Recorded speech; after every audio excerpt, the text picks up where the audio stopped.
Halo Re, selamat datang di Rekomentar. Tempatnya kalian dapat rekomendasi untuk smartphone dan laptop yang paling pas buat kalian. Nah, video kali ini kayaknya cocok banget nih buat kalian para gamer atau calon gamer yang nyari laptop yang sekencang mungkin, tapi dengan budget yang belum cukup lah kalau beli ROG. Soalnya Asus ngertiin kalian nih, dan mereka ngeluncurin Asus TUF Gaming A15. Bukan yang paling baru sih, udah beberapa bulan, tapi menurut kita masih salah satu yang paling proper lah buat kelas harganya untuk laptop gaming, soalnya speknya gahar banget. Penasaran kayak gimana? Langsung aja. Gue David dari Rekomentar. Ini dia review lengkap Rekomentar untuk Asus TUF Gaming A15.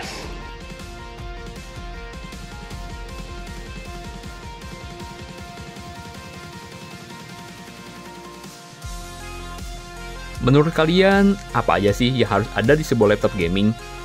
Prosesor sama grafik card kebut, layar refresh rate tinggi, sistem pendingin banyak, atau lampu RGB di mana-mana? Kalau itu, berarti Asus TUF Gaming A15 ini bisa dibilang udah memenuhi standar lah. Walaupun harganya masih tergolong masuk akal, buat apa yang dikasih? Bukan yang paling murah emang, masih ada kayak Asus TUF Gaming generasi sebelumnya yang lebih murah, tapi seri ini menurut kita jauh lebih proper sebagai laptop gaming, soalnya nggak basic-basic amat spesifikasinya. Seri TUF Gaming ini ditempatkan sebagai laptop gaming kelas entry level, jadi secara harga masih di bawah ROG. Paling murah harganya di 14 jutaan sampai 20 jutaan buat varian yang paling tingginya. Walaupun gitu, nggak bisa diremehin nih speknya. Paling murah aja yang kita pegang ini udah pakai prosesor AMD Ryzen 5 4600H. Buat yang masih ngeremehin AMD, Ryzen seri 4000-an ini kenceng banget. Dengan 6 core dan 12 thread buat Ryzen 5, serta 8 core 16 thread buat Ryzen 7-nya. Klaimnya sih seri terbaru ini bisa sampai 85% lebih kenceng dari seri sebelumnya. Gitu juga dengan GPU-nya, yang minimal pakai Nvidia GeForce GTX 1650 Ti. Udah bukan yang paling basic ini buat ukuran laptop gaming. Soalnya menurut kita minimal GTX 1050 atau 1650 lah buat bisa dibilang gaming, dan ini udah setingkat di atasnya. Bahkan kalau budget bukan jadi masalah buat kalian, ada opsi yang pakai RTX 2060 juga. Kombinasi CPU dan GPU-nya didukung RAM 8GB yang masih bisa di-upgrade sampai 32GB, serta SSD 512GB buat varian yang kita pegang ini. Dengan spesifikasi segini, layar 15,6 inci di Asus TUF Gaming A15 ini juga udah support 144Hz, biar lebih mulus lagi gambar yang dihasilkan. Pengguna juga masih dikasih kebebasan lagi nih, buat nentuin setting clock sama kipas yang mau dipakai, yang bisa diakses via aplikasi Armoury Crate yang disediain Asus buat line up gamingnya. Jadi bisa kontrol nih, mau performa yang lebih tinggi atau hemat daya. Ada 3 pilihan setting, silent, performance, dan turbo. Tapi turbonya cuma bisa aktif kalau lagi colok charger aja ya. Selain itu bisa dilihat juga data kayak clock speed, temperatur, RAM, fan speed, macam-macam lah. Soal performanya, walaupun hitungannya masih kelas bawah buat laptop gaming, tapi macam-macam game bisa dilibas dengan lancar. Mulai dari yang kelas enteng, tengah, sampai game AAA juga bisa. Buat perbandingan awal, kira-kira seginilah hasil benchmarknya. Sementara tes performa gamingnya kita bagi jadi 2, pakai baterai sama colok charger dengan setting yang kita pakai di performance. Harusnya sih pakai charger terus ya kalau buat main, tapi kali aja ada yang nggak tahan soalnya laptop kan portable. Kalau main game enteng aja macam Fall Guys sih nggak ngaruh ya, tetap lancar aja nggak ada kendala. Tapi kalau kayak CSGO lebih fluktuatif dengan baterai. Frame-nya naik turun rentang 80-110 fps, tapi secara keseluruhan masih lancar lah. Mending on charger aja sih, bisa lebih stabil di 130-an fps. Mulai kerasa bedanya pas kita main PES. Kalau nggak dicolok sih patah-patah banget kayak 20-an fps. Tapi kalau sambil ngecas sih aman banget, 60 fps dapet. Sementara buat game AAA, kita pakai Shadow of Tomb Raider, soalnya trialnya gratis. Dan kali ini kita tes dengan colok aja, setting rata kanan, dengan setting clocknya turbo. Hasilnya rata-rata kita bisa dapat sekitar 57 fps buat kondisi normal, kadang naik ke 60-an, tapi kalau lagi banyak cahaya dan objek yang gerak, bisa drop ke 40-an fps.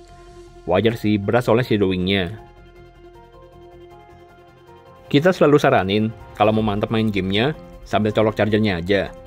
Selain powernya lebih tinggi, baterai 48 Wh-nya juga nggak tahan lama kalau dipakai gaming. Dengan pilihan setting performance dan brightness layarnya 50%, baterainya nggak nyampe 1 jam aja kita pakai buat 2 game CSGO, plus 1,5 game di PES. Tapi kalau buat kerja biasa aja kayak browsing atau ngetik sambil dengerin lagu, baterainya cukup banget kok. Bisa tahan sampai 5 jam dengan settingan yang sama. Jadi nggak usah khawatir nih kalau susah cari colokan pas kerja di coffee shop. Charger 150 wattnya juga tergolong cepat kok ngisinya. Dari kosong sampai full 100%, cuma butuh waktu sekitar 1,5 jam aja. Kita juga senang karena chargernya nggak terlalu berat buat dibawa, serta desainnya juga diperhatiin cukup detail, padahal sekedar buat charger aja. Keren kan, ada tulisan 150W di antara dot matrix kayak gini. Kalau charger aja diseriusin, apalagi desain overallnya kan? Padahal kamu aja nggak ada yang seriusin. Dari luar, walaupun desainnya lebih kalem dari laptop gaming pada umumnya, nggak ada LED atau RGB nyala-nyala, kebanyakan mungkin nyadar kalau ini laptop gaming. Dengan bodi yang kelihatan sterek, logo bersayap, sama garis-garis tajam di berbagai sisi. Apalagi kalau baca tulisan TUF gamingnya, fix lah udah. Dengan warna abu-abu kayak gini, sekilas kelihatan kayak laptop di game Battlefield atau Call of Duty. Jadi wajar lah ya, kalau laptop yang satu ini udah lolos uji standar militer. Laptop ini juga jelas nggak bisa dibilang tipis atau enteng, dengan ketebalan 2,5 cm dan berat 2,3 kg. Tapi kita suka nih attention to detailnya. Mulai dari pola beras metal di dalam, lekukan-lekukan biar kesemrotot plus ada aksen kisi-kisinya, tombol power segi 6, dan buangan panas di belakang yang menurut kita ganteng banget. Gitu juga pola honeycomb atau sarang lebah di bagian bawah yang katanya sih buat cooling. Tapi kita nggak tahu sih seberapa ngaruhnya motif kayak gini. Yang jelas hati-hati aja nih, ada tanda radioaktifnya. Soal konektivitas juga lengkap.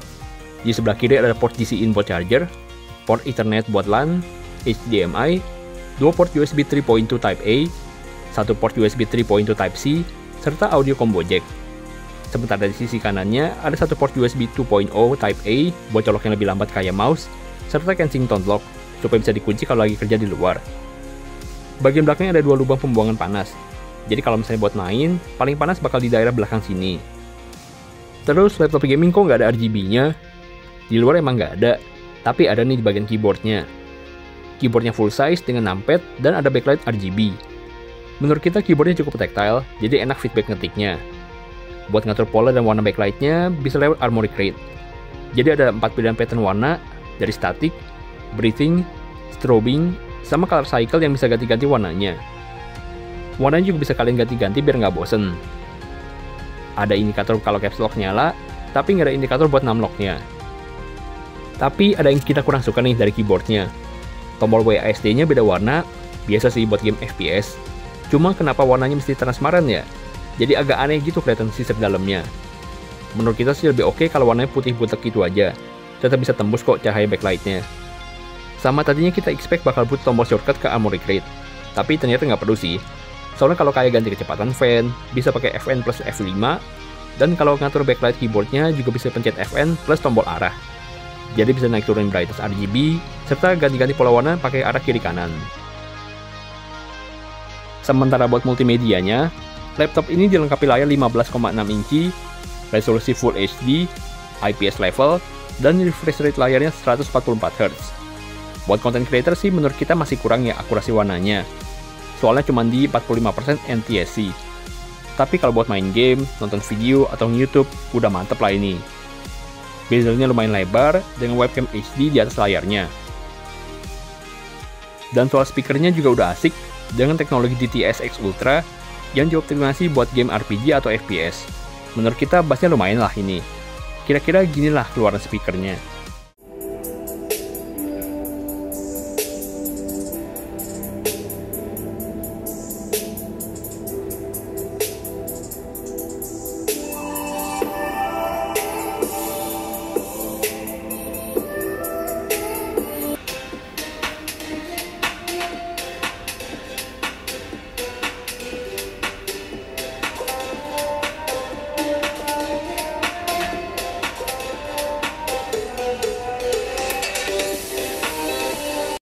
Dan ini hasil rekaman dari mic-nya.